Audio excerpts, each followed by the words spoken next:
News 18 digital ಕಂಟೆಂಟ್ಗೆ ಸ್ವಾಗತ. ನಾನು Manukumar HK, Chikkaballapur ಪ್ರತಿನಿಧಿ.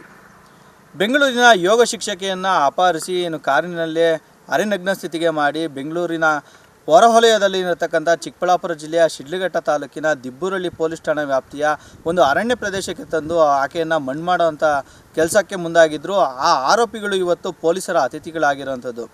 ಘಟನೆಯ ಹಿನ್ನೆಲೆಯನ್ನು ನೋಡಿದ್ರೆ ಅಕ್ಟೋಬರ್ 23ನೇ ತಾರೀಕು ಬೆಂಗಳೂರಿನ ಯೋಗ ಶಿಕ್ಷಕಿಯನ್ನು ಒಂದು ಕಾರಿನಲ್ಲಿ ಅಪಹರಣ ಮಾಡಿಕೊಂಡು ಬರ್ತಾರೆ. ಆ ಅಪಹರಣಕ್ಕೆ ಮೂಲ ಕಾರಣ ಆರೋಪಿ ಬಿಂದುಶ್ರೀ ಮತ್ತು ಯೋಗ ಶಿಕ್ಷಕಿ ಮತ್ತು ಆತನ ಗಂಡನಿಗೆ ಸಂಬಂಧ ಇದೆ ಅನ್ನೋಂಥ ಒಂದು ಅನುಮಾನ ಇವತ್ತು ಈ ಘಟನೆಗೆ ಕಾರಣ ಆಗಿರುವಂಥದ್ದು. ಬಿಂದುಶ್ರೀಯ ಗಂಡ ಸಂತೋಷ್ ಏನಿದ್ದಾನೆ, ಆತ ಯೋಗ ಶಿಕ್ಷಕಿಯೊಂದಿಗೆ ಸಾಕಷ್ಟು ಸಲಿಗೆಯಿಂದ ಇರ್ತಾನೆ. ಹಾಗಾಗಿ ಆ ಸಾಕಷ್ಟು ಸಲಿಗೆಯಿಂದ ಇರುವಂಥ ಹಿನ್ನೆಲೆಯಲ್ಲಿ ಬಿಂದುಶ್ರೀಗೆ ಯೋಗ ಶಿಕ್ಷಕಿ ಮತ್ತು ಆತನ ಗಂಡನ ಮೇಲೆ ಅನುಮಾನ ಬರ್ತದೆ. ಈ ಹಿನ್ನೆಲೆಯಲ್ಲಿ ಒಂದು ಗೂಗಲ್ನಲ್ಲಿ ಒಂದು ಡಿಟೆಕ್ಟಿವ್ ಕಿಡ್ನಾಪರ್ಸ್ನ ಹುಡುಕ್ತಾಳೆ. ಆ ಕಿಡ್ನಾಪರ್ಸ್ನ ಹುಡುಕಿದಂಥ ಹಿನ್ನೆಲೆಯಲ್ಲಿ ಒಂದು ನಂಬರ್ ಕೂಡ ಸಿಗ್ತದೆ. ಆ ನಂಬರೇ ಸತೀಶ್ ರೆಡ್ಡಿ ಅನ್ನೋರ್ದು. ಆ ಸತೀಶ್ ರೆಡ್ಡಿ ಏನಿದ್ದಾನೆ, ಈತ ಕಿಡ್ನಾಪ್ ಮಾಡಿ ಆಕೆಯನ್ನು ಕೊಲೆ ಮಾಡೋದಾಗಿ ಒಂದು ಸುಪಾರಿಯನ್ನು ಪಡಿತಾನೆ. ಹಾಗಾಗಿ ಯೋಗ ಶಿಕ್ಷಕಿಯ ಬಳಿ ಹೋಗಿ ಒಂದು ಸಲುಗೆಯನ್ನು ಸಹ ಪಡಿತಾನೆ. ಆಕೆಯೊಂದಿಗೆ ಸ್ನೇಹ ಸಂಪಾದನೆ ಮಾಡಿ ಆಕೆಯ ಜೊತೆ ಯೋಗಾಭ್ಯಾಸವನ್ನು ಸಹ ಮಾಡ್ತಾ ಇರ್ತಾನೆ. ಹಾಗಾಗಿ ಅಲ್ಲದೆ ಆತ ಕೂಡ ಗನ್ ಫೈರಿಂಗ್ ಅಭ್ಯಾಸ ಮಾಡೋಣ ಅನ್ನೋಂಥ ನಂಬಿಕೆಯನ್ನು ಯೋಗ ಶಿಕ್ಷಕಿಯಲ್ಲಿ ಬರ್ತಾನೆ. ಹಾಗಾಗಿ ಬೆಂಗಳೂರಿನಿಂದ ಫೈರಿಂಗ್ ಕಲಿಯೋಕ್ಕೆ ಹೋಗೋಣ ಅಂತ ಖಾಸಗಿ ಕಾರ್ನಲ್ಲಿ ಕರ್ಕೊಂಡು ಬರ್ತಾನೆ. ಬರ್ತಾ ಮತ್ತೆ 3 ಜನ ಆತನ ಜೊತೆ ಸೇರ್ತಾರೆ. ಹಾಗಾಗಿ ಬೆಂಗಳೂರಿನಿಂದ ಹೊರವಲಯಕ್ಕೆ ತಮಿಳುನಾಡು ಭಾಗದ ಬಾಗ್ಲೂರು ಬಳಿ ಹಾಸಿ ಚಿಕ್ಕಬಳ್ಳಾಪುರಕ್ಕೆ ಎಂಟ್ರಿ ಕೊಡ್ತಾರೆ. ಚಿಕ್ಕಬಳ್ಳಾಪುರದಿಂದ ನಿರ್ಜನ ಪ್ರದೇಶವಾದಂಥ ಶಿಡ್ಲಘಟ್ಟ ತಾಲೂಕಿನ ದಿಬ್ಬೂರಳ್ಳಿ ಮಾರ್ಗವಾಗಿ ಪ್ರಯಾಣ ಬೆಳೆಸ್ತಾರೆ.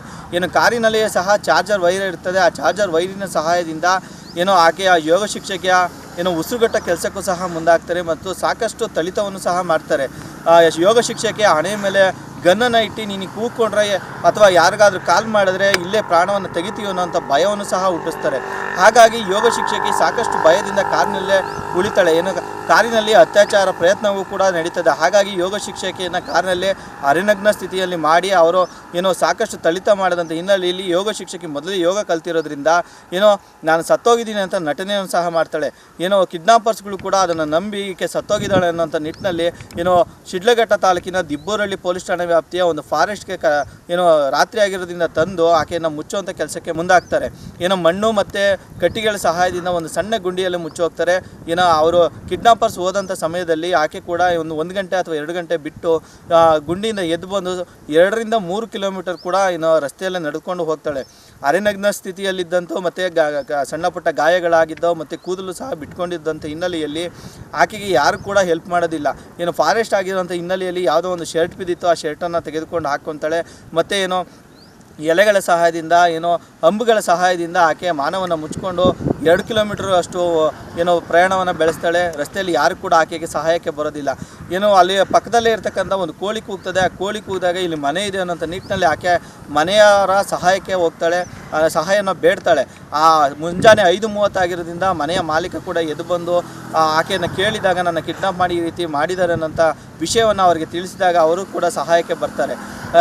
ಸಹಾಯಕ್ಕೆ ಬಂದು ಅವರ ಪೋಷಕರೆಲ್ಲ ಬಂದಂಥ ನಂತರ ದಿಬ್ಬೂರಳ್ಳಿ ಪೊಲೀಸ್ ಠಾಣೆಗೆ ಕೂಡ ತೆರಳಿ ಅವರ ಆರೋಪಿಗಳ ಮೇಲೆ ಒಂದು ದೂರನ್ನು ಕೂಡ ನೀಡ್ತಾರೆ. ದೂರನ್ನು ಸ್ವೀಕರಿಸಿದಂಥ ಚಿಕ್ಕಬಳ್ಳಾಪುರ ಪೊಲೀಸರು ಕೂಡ ಈಗ ಆರೋಪಿಗಳಾದ ಸತೀಶ್ ರೆಡ್ಡಿ, ರಮಣ, ರವಿಚಂದ್ರ ಮತ್ತು ಬಿಂದುಶ್ರೀಯನ್ನು ಸಹ ಬಂಧಿಸುವಲ್ಲಿ ಯಶಸ್ವಿಯಾಗಿರುವಂಥದ್ದು. ಈಗಾಗಲೇ ಮೆಡಿಕಲ್ ಚೆಕಪ್ಪನ್ನು ಸಹ ಮಾಡಿ ಸ್ಥಳ ಪರಿಶೀಲನೆಗೆ ಈಗಾಗಲೇ ಬೆಂಗಳೂರಿಗೂ ಕೂಡ ಕರ್ಕೊಂಡು ಹೋಗಿ ನಂತರ ಶಿಡ್ಲಘಟ್ಟ ತಾಲೂಕಿನ ದಿಬ್ಬೂರಳ್ಳಿ ಬಳಿಗೂ ಬಂದು ಅವರನ್ನು ಸ್ಥಳ ಮಾಜರು ಸಹ ಮಾಡ್ತಾರೆ. ಬೇಸಿಕ್ಲಿ ಸತೀಶ್ ರೆಡ್ಡಿಗೆ ಯಾರ ಜೊತೆ ಈ ಲೇಡಿದು ಎಕ್ಸ್ಟ್ರಾ ಮ್ಯಾರಿಟಲ್ ಅಫೇರ್ ಇದೆ, ಆ ಪರ್ಸನ್ದು ವೈಫ್ ಒಬ್ಬರು ಲೇಡಿ ಸತೀಶ್ ರೆಡ್ಡಿಗೆ ಹೈರ್ ಮಾಡಿದ್ದಾರೆ. ಬೇಸಿಕ್ಲಿ ಸತೀಶ್ ರೆಡ್ಡಿ ಒಂದು ಡಿಟೆಕ್ಟಿವ್ ಏಜೆನ್ಸಿ ಥರ ಅವ್ರದ್ದು ಕೆಲಸ ಇದೆ ಬೆಂಗಳೂರಲ್ಲಿ. ಕೇಸಸ್ ತಗೊಳ್ತಾರೆ, ಪಬ್ಲಿಕ್ಕಿಂದ ಪ್ರೈವೇಟ್ ಡಿಟೆಕ್ಟಿವ್ ಥರ ಕೆಲಸ ಮಾಡ್ತಾರೆ. ಸೊ ಈ ಲೇಡಿ ಅವ್ರಿಗೆ ಕಾಂಟ್ಯಾಕ್ಟ್ ಮಾಡಿ ನಮ್ಮ ವಿಕ್ಟಿಮ್ಗೆ ಅಸಾಲ್ಟ್ ಮಾಡೋಕ್ಕೆ ಮತ್ತು ಈ ಥರ ಪ್ಲ್ಯಾನ್ ಮಾಡಿದ್ದಾರೆ. ಅವ್ರಿಗೆ ಇವರು ಬಾಡಿ ಬಿಟ್ಕೊಂಡು ಜಂಗಲ್ ಏರಿಯಲ್ಲಿ ಓಡಿಬಿಟ್ಟಿದ್ದಾರೆ. ಸೊ ಈ ಲೇಡಿ ಆಮೇಲೆ ಅರ್ಲಿ ಮಾರ್ನಿಂಗ್ ಇವರಿಗೆ ಕಾನ್ಷಿಯಸ್ನೆಸ್ ಆಯಿತು. ಇವರು ಪಕ್ಕದಲ್ಲಿ ಊರಿಗೆ ರೋಡಿಂದ ಹೋಗಿದ್ದಾರೆ. ಅಲ್ಲಿ ಪಬ್ಲಿಕ್ದು ಹೆಲ್ಪ್ ತಗೊಂಡು ಪೊಲೀಸ್ ಸ್ಟೇಷನ್ಗೆ ಬಂದಿದ್ದಾರೆ, ದಿಬ್ಬೂರಳ್ಳಿ ಪೊಲೀಸ್ ಸ್ಟೇಷನ್ಗೆ.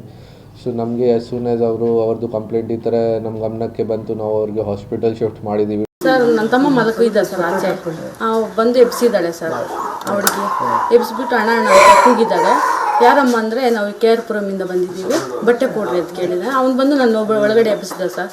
ನಾನು ಹೋಗಿ ಎತ್ಕೊಂಬಂದು ಬಟ್ಟೆ ಕೊಟ್ಟೆ. ನನ್ನ ತಮ್ಮ ಒಳಗೆ ಬಂದುಬಿಟ್ಟ ಸರ್. ಅವ್ರು ನೋಡಿಬಿಟ್ಟು ಭಯ ಬಿದ್ದು ಬಂದುಬಿಟ್ಟು ಬಟ್ಟೆ ಹಾಕ್ಕೊಂಡು ಇಲ್ಲೇ ಕೂತಿದ್ವಿ ಸರ್ ಆಚೆ. ಕಾಫಿ ಮಾಡಿಕೊಟ್ವಿ, ಕುಡಿದ್ಲು. ಊಟ ತರಿಸ್ಕೊಟ್ವಿ, ತಿಂದ್ವಿ ಸರ್ ಟಿಫನ್ನು. ಏನಂತ ಹೇಳಿದ್ರು ಸರ್ ನಾನು ಕಿಡ್ನಾಪ್ ಮಾಡ್ಕೊಂಡು ಬಂದಿದ್ದಾರೆ ಊರಿಂದ. ಅಂದರೆ ಏನೋ ಎಂಕ್ವೈರಿ ಇದೆ ಅಂತ ಕರ್ಕೊಂಬಂದು ನಾನು ಕಿಡ್ನಾಪ್ ಮಾಡ್ಕೊಂಬಂದು ಇಲ್ಲಿ ಹೊಡೆದ್ಬಿಟ್ಟು ಊಟ ಹಾಕ್ಬಿಟ್ಟು ಹೋಗಿದ್ರು. ನಾನು ಅವ್ರು ಹೊಟ್ಟೋದ್ಮೇಲೆ 2 ಅವರ್ ಬಿಟ್ಕೊಂಡು ಎದ್ದುಬಿಟ್ಟು ಬಂದೆ. ಅವ್ರ ಮನೆ ಹತ್ರ ಹೋಗೋಣ ಅಂದ್ಕೊಂಡೆ, ಅವ್ರ ಮನೆ ಹೋಗೋಕ್ಕಾಗಲಿಲ್ಲ. ಕೋಳಿ ಕೊಟ್ಟು ಇಲ್ಲಿಗೆ ಬಂದ್ವಿ. ಬಟ್ಟೆ ಕೇಳಿ ಕೊಟ್ಟರು. ಬಟ್ಟೆ ಕೊಟ್ಟಿದ್ದು ನೀವೇ? ನಾನೇ ಸರ್, ನಾನೇ ಕೊಟ್ಟೆ. ನೋಡಿದಾಗ ಹೆಂಗಿತ್ತಕ್ಕ? ಅಂದರೆ ವಿಚಿತ್ರವಾಗಿದ್ಲು ಸರ್. ಅಂದರೆ ನನಗೆ ಭಯ ಆಯ್ತು ಸರ್. ಸ್ವಲ್ಪ ಯಾರೋ ತಿಕ್ಲು ಹುಡುಗಿ ಅಂದ್ಕೊಂಡೆ ಸರ್ ನಾನು ಸ್ಟಾರ್ಟಿಂಗಲ್ಲಿ. ಅವ್ರು ತಿರುಗಿ ಕನ್ನಡ ಮಾತಾಡೋದು ಸರ್. ಅವರು ಎಜುಕೇಟೆಡ್ ಅಂದ್ಬಿಟ್ಟು ನಾನು ಅವಾಗ ಮಾತಾಡಿದೆ. ಅವಾಗ ಬಟ್ಟೆ ಕೇಳಿದ್ಲು. ಸರ್ ವಿಚಿತ್ರ ಬಟ್ಟೆ ಕೂದಲೆಲ್ಲ ಹಿಂಗೆ ಸರ್ ಮುಂದೆ ಬಂದಿದ್ದು ಸರ್. ಮಣ್ಣು, ಮೈಯೆಲ್ಲ ಮಣ್ಣು, ತಲೆಯೆಲ್ಲ ಮಣ್ಣು, ಇಲ್ಲೆಲ್ಲ ಹೊಡ್ಕೊಂಡಿತ್ತು ಸರ್ ತಲೆ. ಸರ್ ಇದು ಸೊಪ್ಪು ಸುತ್ಕೊಂಡ್ಬಂದಿದ್ದು ಸರ್. ಶರ್ಟ್ ಒಂದು ಹಚ್ಕೊಂಡು ಸೊಪ್ಪು ಸುತ್ಕೊಂಡ್ಬಂದಿದ್ಲು ಮೈಯೆಲ್ಲ. ಕಾಲಿಗೆಲ್ಲ ಸರ್ ಸುಮಾರು 5 ಕಾಲು 5 ಬಂದು ಕೇಳಿದ ತಕ್ಷಣ ಸರ್ ಬಟ್ಟೆ ಒಂದು ಜೊತೆ ಬೇಕಣ್ಣ. ಯಾವ ಊರಮ್ಮ ಅಂದರೆ KR ಪುರಮ್ಮ ಅಂದು ಸರ್. ಬಟ್ಟೆ ಯಾಕಮ್ಮ ಅಂದರೆ ಅಣ್ಣ ಬಟ್ಟೆ ಬೇಕಾಗಿತ್ತು, ಬಟ್ಟೆ ಇಲ್ಲ ಅಂದರು. ನಮ್ಮ ಅಕ್ಕ ನಿಂಬಿಸ್ಬಿಟ್ಟು ಬಟ್ಟೆ ಕೊಟ್ಬಿಟ್ಟು ಇಲ್ಲೇ ಕೂತಾಗ ಕೇಳಿ ಮತ್ತು ಫೋನ್ ಕೊಟ್ಟು ಫೋನ್ ಮಾಡ್ತು. ಅವ್ರಿಗೆಲ್ಲ ಮತ್ತು ಕಾಫಿ ಟೀ ಕೊಟ್ಟು ಊಟ ಕೊಟ್ಟು ಮತ್ತು 11-11:30 ಪೊಲೀಸ್ ಸ್ಟೇಷನ್ ಕರ್ಕೊಂಡ್ಬರ್ತೀವಿ ಸರ್. ಅವ್ರು ನೋಡಿದ್ರೆ ಏನು ಅನಿಸ್ತು ನಿಮಗೆ? ಸ್ವಲ್ಪ ಭಯ ಆಯ್ತು ಸರ್. ಅಂದರೆ ವಾಯ್ಸ್ ಮಾತ್ರ ಕೇಳಿಸ್ಕೊಂಡಾಗ ಭಯ ಆಯಿತು. ಯಾಕಮ್ಮ ಅಂದರೆ ಹಿಂಗೆ ಬಟ್ಟೆ ಬೇಕಣ್ಣ, ಇನ್ನೇನು ಬೇಕಾಗಿಲ್ಲ, ಬಟ್ಟೆ ಸರಿ. ಮತ್ತೆ ಬಂದು ಕೂತ್ಕೊಂಡಾಗ ಇಲ್ಲೆಲ್ಲ ಗಾಯ ಆಗಿತ್ತು. ಬಟ್ಟೆ ಎಲ್ಲ ಕೊಟ್ಟಾದ್ಮೇಲೆ ಇಲ್ಲೊಂದು ಗಾಯ ಆಗಿತ್ತು. ಇದೆಲ್ಲ ಮಣ್ಣೆಲ್ಲ ಮಾಡ್ಕೊಂಡಿತ್ತು ಅಷ್ಟೇ ಸರ್ ಆಗಿತ್ತು. ಸ್ಪಾಟ್ ಎಲ್ಲ ಅಂತ ಗೊತ್ತಾಯ್ತಾ? ಇಲ್ಲ ಸರ್, ಅವತ್ತು ಹೋಗಿದ್ದು ನಮ್ಮ ಅಣ್ಣ ಅವರು ಪೊಲೀಸರೆಲ್ಲ ಹೋಗಿದ್ರು. ಸ್ಪಾಟ್ ಸಿಗಲಿಲ್ಲ. ಒಟ್ಟಾರೆ ಏನು ಯೋಗ ಶಿಕ್ಷಕಿ ತಾನು ಕಲಿತ ಯೋಗದಿಂದಲೇ ಇವತ್ತು ಜೀವಂತವಾಗಿ ಹೊರ ಬಂದಿರುವಂಥದ್ದು, ಮತ್ತು ಕಿಡ್ನಾಪರ್ಸ್ಗಳಿಂದ ಈಕೆ ಪ್ರಾಣವನ್ನು ಉಳಿಸ್ಕೊಂಡು ಇವತ್ತು ಜೀವಂತವಾಗಿರುವಂಥದ್ದು. ಕನ್ನಡಿಗರ ಮೆಚ್ಚಿನ ನಿಮ್ಮ ನ್ಯೂಸ್ 18 ಕನ್ನಡ ಈಗ ವಾಟ್ಸ್ಆಪ್ನಲ್ಲಿಯೂ ಲಭ್ಯ. ಕರ್ನಾಟಕ ಮತ್ತು ದೇಶ ವಿದೇಶದ 360 ಡಿಗ್ರಿ ಸುದ್ದಿ ವಿವರವನ್ನ ನೀವು ನಿಮ್ಮ ಕೈ ಬೆರಳುಗಳಲ್ಲಿಯೇ ಪಡೆಯೋದಿಕ್ಕೆ ಈ QR ಕೋಡ್ ಅನ್ನು ಸ್ಕ್ಯಾನ್ ಮಾಡಿ. ನಮ್ಮ ಚಾನೆಲ್ ಅನ್ನು ಫಾಲೋ ಮಾಡಿ, ನೋಟಿಫಿಕೇಶನ್ ಆನ್ ಮಾಡಿ.